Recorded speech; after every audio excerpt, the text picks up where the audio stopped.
नमस्कार, आप देख रहे हैं इंडिया न्यूज हिमाचल और मैं हूं आपके साथ परमजीत कौर। बुलेटिन की शुरुआत करते हैं। दिल्ली के अधिकारियों की ट्रांसफर पोस्टिंग से जुड़े अध्यादेश की जगह लेने वाला दिल्ली सेवा बिल लोकसभा में ध्वनि मत से पास हो गया है। इस दौरान चर्चा में केंद्रीय गृह मंत्री अमित शाह ने कहा कि केंद्र को कानून बनाने का अधिकार है। यह अध्यादेश पूरी तरह से संवैधानिक है। इसके पास होते ही विपक्षी पार्टियों का गठबंधन टूट जाएगा। वहीं विपक्ष ने सदन से वॉकआउट कर दिया है।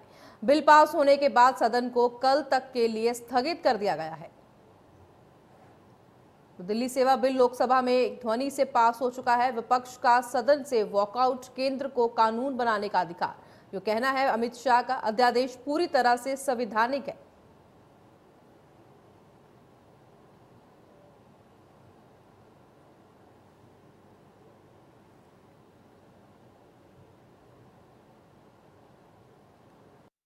उन्नीस से व्यवस्था चली आ रही थी।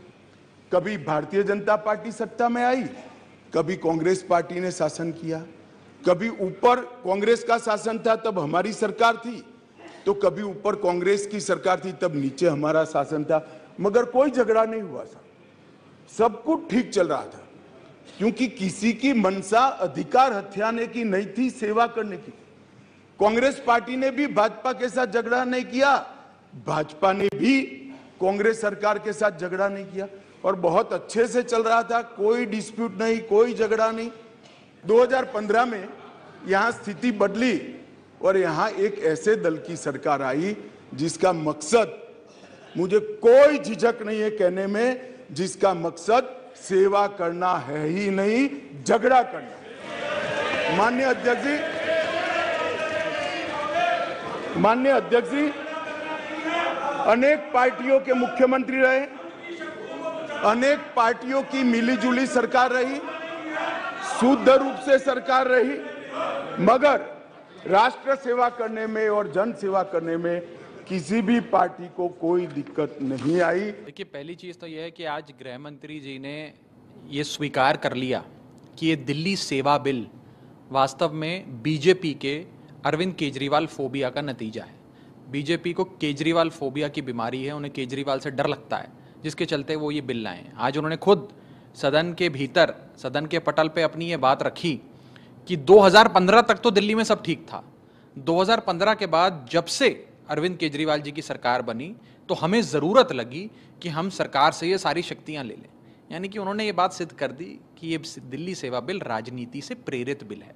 और क्योंकि अरविंद केजरीवाल जी ने दिल्ली में बीजेपी का सुपड़ा साफ कर दिया है, बीजेपी की राजनीतिक जमीन खींच ली है, बीजेपी के दिल्ली इकाई के नेताओं को राजनीतिक तौर पे बेरोजगार बना दिया है, पॉलिटिकली अनएम्प्लॉयड उनको कर दिया है, उन्होंने ये सोचा कि अब सरकार से सारी शक्तियां ले लें।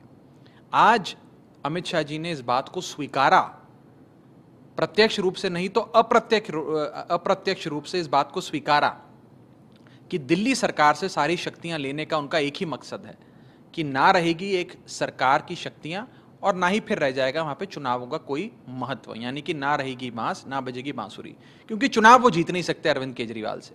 और उन्होंने कंसीड किया कि जब से अरविंद केजरीवाल जी की सरकार बनी, आम आदमी पार्टी की आजाद भारत के इतिहास में सबसे बड़े जनादेश वाली सरकार बनी, दिल्ली का में भाजपा का दिल्ली में सुपड़ा साफ हो गया। इसी के चलते केजरीवाल फोबिया से शिकार होते हुए वो लोग ये कानून लाए हैं।